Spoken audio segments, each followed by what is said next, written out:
Assalamualaikum warahmatullahi wabarakatuh. Oke teman-teman sahabat YouTube, berjumpa lagi dengan saya. Pada kesempatan kali ini saya ingin berbagi tips saja, tips ataupun sedikit pengetahuan tentang cara mengetahui kondisi mobil. Mengetahui kondisi mobil tua tentunya, apakah masih layak ataupun aman kita pakai. Semoga tipsnya bisa bermanfaat bagi teman-teman yang mungkin ingin membeli mobil tua ataupun yang sudah punya mobil tua namun cuma tahu pakai, belum bisa mengetahui titik-titik mana saja sebenarnya yang perlu selalu dicek kondisinya pada mobil, terutama mobil tua. Kalau mobil baru kan pakai saja pasti aman. Oke, berikut tipsnya, tapi sebelum itu jangan lupa guys, karena kita ini di YouTube, jangan lupa ininya tombol like, di subscribe, and di share, komennya terutama. Oke, tips yang pertama, untuk mengetahui mobil kita masih kondisi bagus ataupun masih aman untuk dipakai kemana-mana, keliuran atau kemana, yang pertama perlu kita periksa yaitu bodi mobil. Ini bagi yang mau beli mobil baru ini, dia perlu periksa bodinya.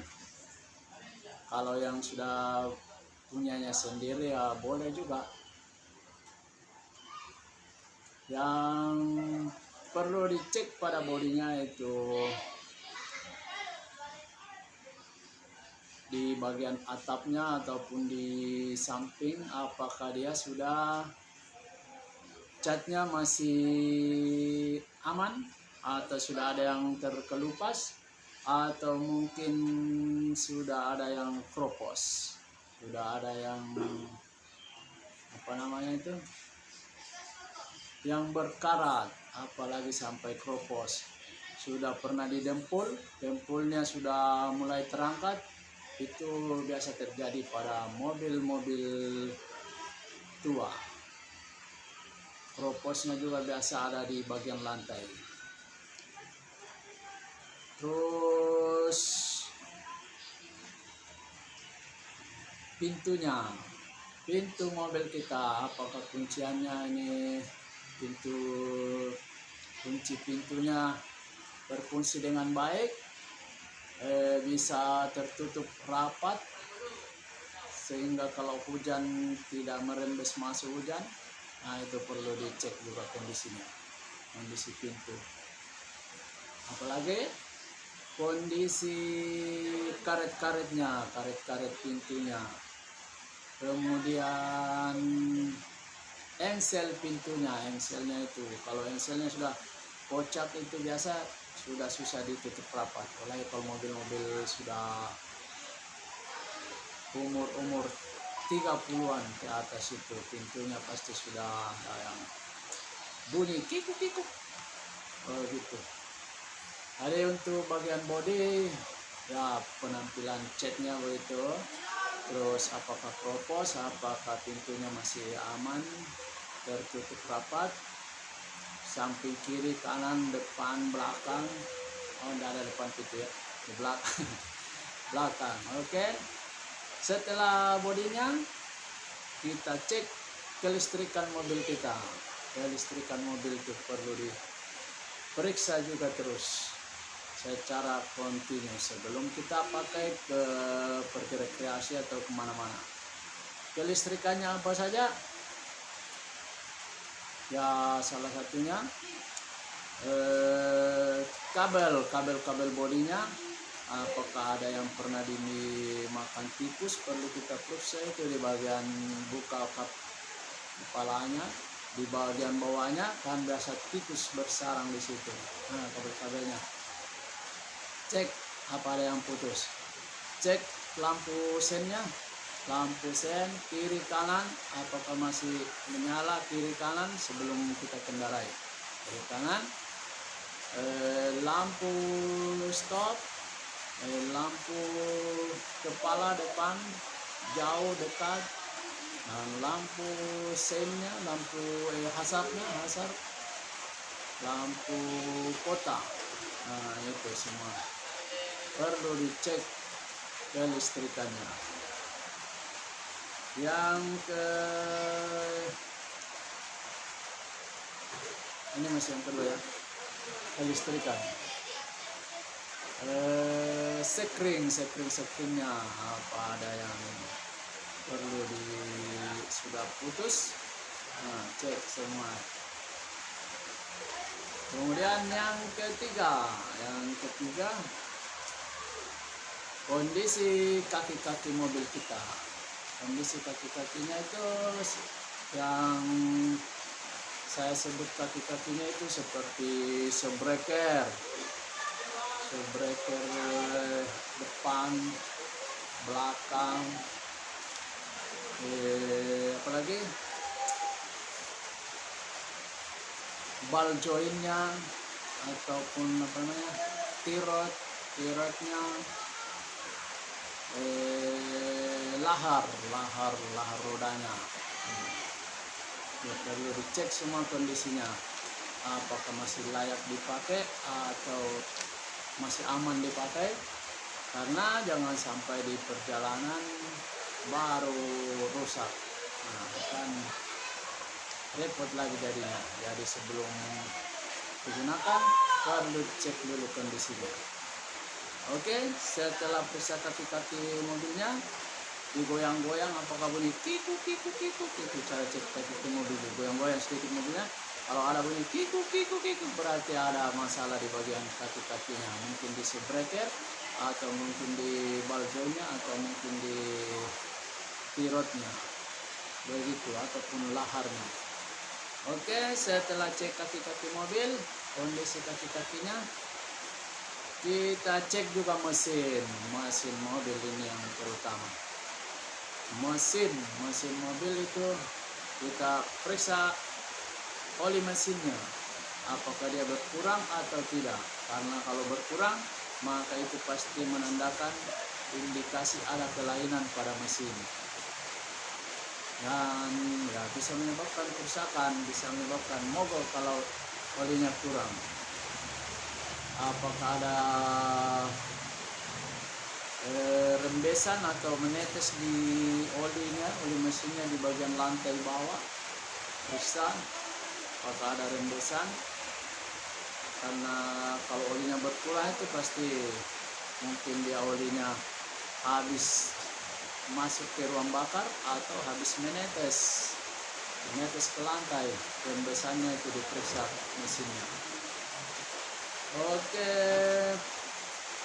bunyi mesinnya. Kita lanjut ke bunyi mesinnya. Apakah bunyi mesinnya halus atau ada suara-suara kasar. Kemudian mesinnya masih satu kali starter atau butuh lama di kunci kontak baru bunyi. Nah, itu perlu dicek semua deh. Kalau lama di putar kunci kontak di starter baru mau bunyi, berarti ada kendala di sistem pengapiannya atau sistem pembakarannya itu. Periksa asapnya. Kalau mesin sudah menyala, cek apakah di knalpotnya mengeluarkan asap tebal atau hanya sedikit saja, ya masih dimaklumi kalau hanya sedikit. Tapi kalau banyak mengepul asapnya kalau digas, itu bawa dulu ke bengkel sebelum dipakai jalan-jalan.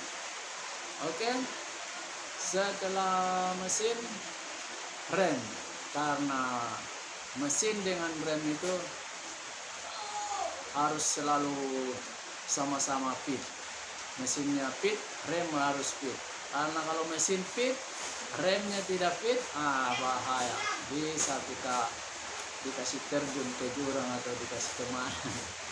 Kalau mesinnya kuat nanjak, kuat jalan, lari kencang, baru tidak bisa direm, kan tidak bisa berhenti jadi. Makanya rem lagi yang perlu kita, sistem pengeremannya kita cek. Ini yang harus dicek terus ini setiap minggu atau setiap bulan. Kampas remnya, kalau bagian rem itu kampas remnya, minyak remnya, apalagi ya, rem depan, rem belakang, dengan hand remnya, rem tangannya, karena itu vital, sangat fatal kalau itu yang rusak. Oke, setelah bagian remnya aman, mesin juga aman, baru kita beralih ke transmisinya. Transmisi itu personaling. Ada yang manual, ada yang otomatis. Kalau untuk yang manual, kita cek kampasnya, transmisinya lancar masuk, halus saat masuk gigi 1, gigi 2, gigi 3 halus, berarti olinya aman, transmisi aman, kampas aman. Tapi kalau saat memasukkan persneling kasar, keras, susah, berarti kurang olinya atau mungkin kampas rusak. Itu cara cek transmisi. Kalau yang manual, kalau otomatis saya belum mengerti juga. Oke, kita lanjut ke apa lagi? Bagian oli-olinya, oli rem, oli kopling, oli gardan. Nah itu kita cek semua apakah dia masih terisi penuh atau ada yang bocor. Jangan sampai dipakai jalan baru ada yang bocor, di jalanan baru habis, nah itu bisa fatal juga. Oli gardan, oli rem, oli minyak kopling, oli koplingnya itu harus dicek semua. Itu pengalaman saya memiliki mobil tua ini, saya bagikan ke teman-teman, semoga ada manfaatnya. Dan apalagi yang perlu dicek supaya nyaman berkendara, supaya bisa pergi santai-santai keluar kota. Yang perlu dicek lagi pada kondisi mobilnya itu aksesoris seperti tape, artinya masih bisa bawa tape-nya, bisa tidak tekor, apalagi tape-nya bagus, AC-nya supaya nyaman di jalan, AC. Oke, itu bagian aksesoris. Joknya, tempat duduknya ya perlu dibersih-bersihkan atau diganti kulit yang lebih empuk. Begitu. Oke, cukup sekian dulu kayaknya, sampai segitu saja yang saya tahu ya, untuk cek kondisi mobil. Jadi ini bisa berguna bagi yang mau beli mobil tua dan bagi yang sudah punya mobil tua, bisa mengetahui di sini yang perlu dicek sebelum dipakai jalan kemana-mana. Oke,